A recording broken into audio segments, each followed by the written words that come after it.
Breaking news! The most active Philippine volcano, located on Luzon Island, also known as the world's most perfect cone, has just erupted.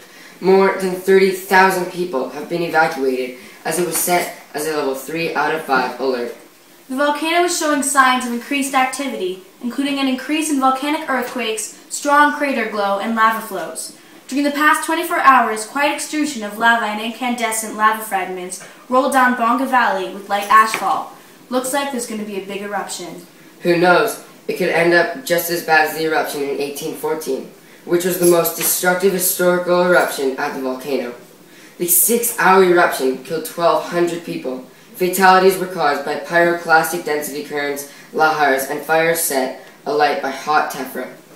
Here we have Kelly just outside the scene of the eruption on Jajarsa Hill in Legazpi City. Take it away, Kelly. We are joined here by Rebecca Rosa from Albany Hospital. Now that it's all over and your family is safe, what comes next? Definitely a hard couple of weeks for my family and I. When the volcano erupted, all the lava got to my coconut plantation and affected my crops. I will have to start all over and try to regrow them, but the ground got so affected that I don't know if I can grow anything there anymore. What does this mean for you? It means that my family could lose all my money and all our land. We have no money saved and no backup plan for this event, so if my coconut plantation does not succeed, I could be in a lot of trouble. Thank you for your time, Miss Rosewood. Back to you in the studio, Joey and Franny. Thanks, Kelly. We're now joined by scientist Sherry to help us better understand and visualize the effects of this whole event. Now tell us, Sherry, why do you think that this eruption happened in the first place? Well, Joey, it all happened because of plate tectonics. We believe that underneath us, far down, right in the core of the Earth, are plates surrounding it. There are about 20 of these plates, and they are constantly moving.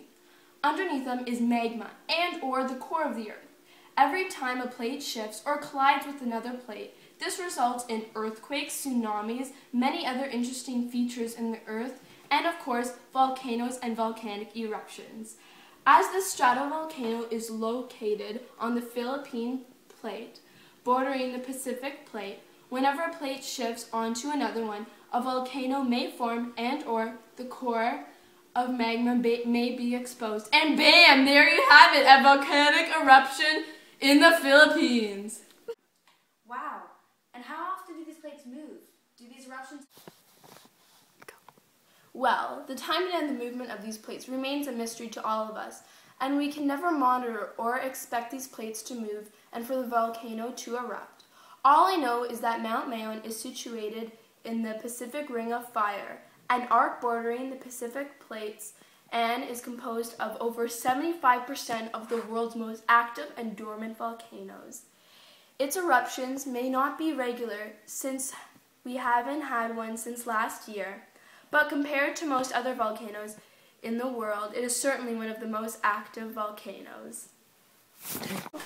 So, Shelley, you're telling us that there is no way of us being able to monitor these specific plates and the volcano so that we can prepare ourselves for the future eruptions or another natural disaster?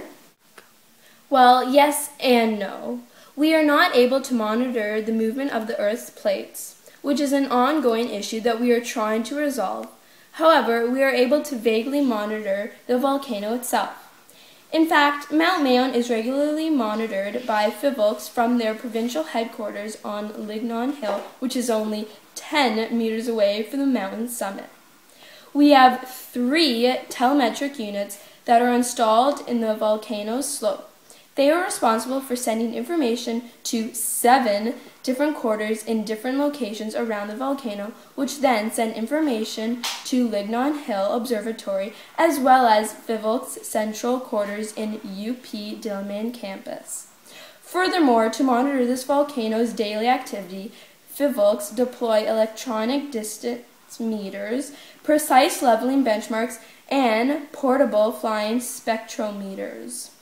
Still, we are never able to realize the volcano's deadly activities until it is too late sometimes. Wow, that is very unfortunate. How dangerous can these eruptions be? How far do we have to get away from the volcano to be safe from its eruptions?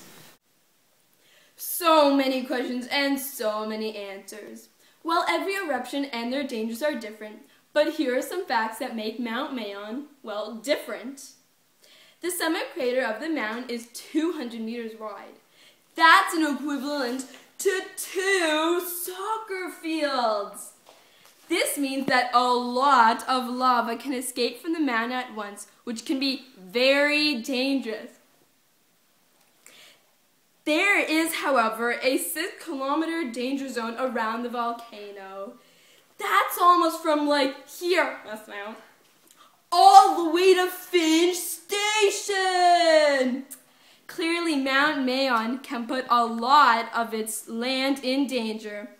But if you are out of the 6-kilometer danger zone, you can definitely ensure your own safety. How fast does the lava flow? And give time for the citizens that are in the 6-kilometer danger zone to escape when eruptions do occur that matter. I have one last question for you. About the form of the volcano itself. Has it always been the same and will it always stay the same? Good question. My answer is no. Mount Mayon has never been the same. It has been growing ever since the first eruption in 1616, and it isn't stopping just yet. As the Earth's plates are constantly moving, the movement of the plates can cause the ground to rise underneath the volcano and increase the size of the mountain. However, the volcano's eruptions and lava flow can affect its size as well. As a matter of fact, most of the volcano is made from the lava. You see, it is formed by stratified layers made of alternating lava flows, volcanic mud flows, and pyroclastic flows. In every eruption, the slow lava flow produces dense layers that will adhere to the volcano. Over time, this process creates a steeped cone-shaped stratovolcano. However, the ejected lava accumulates more at the rim of the volcanic vent than at the further boundaries of the vent. So over time, the stratovolcano develops a gentle slope at the base, which increases gradually until it reaches the summit. Therefore, every single eruption from Mount Mayon will affect its size and form, and it will always be that way if the mountain continues to erupt. Thank you so much for your time, Dr. Shelley. This is definitely a very fascinating subject. This volcano first erupted in 1616, and despite our prayers, shows no sign of stopping now. As you saw from Kelly's interview with Miss Rosewood, this terrible eruption damaged her coconut plantation and will affect her life forever. She is not the only one who will be affected by this. Hundreds have lost their homes in other lands surrounding the volcano have also been affected, including miscanthus grasslands, grazing lands, and a mixture of low-angle rice terraces, and other field crop activities like sugarcane and acaba. The Flood Control and Sabo Engineering Office of the Philippine Department of the Public Works and Highways are trying their best to provide protection from flooding and debris flows in the Philippines and in the construction of new control structures and highway protection. It was recommended that $2.1 billion should be spent over stable structures over the next 10 years. Sadly, so little money was given by the Philippine government that it was deferred. Hopefully now everyone has realized their need for more protection from this monstrous volcano and will begin construction to prevent the effects from this volcano. Despite all the negative compliments about Mount Mayon, at least there is one bright side. At its huge tourist attraction, a very unique other volcanoes, the Philippines take advantage of that and create many jobs for tours, pictures, and information about the mountain. In the following pictures, you can see the surrounding area full of green life, urban, and rural areas.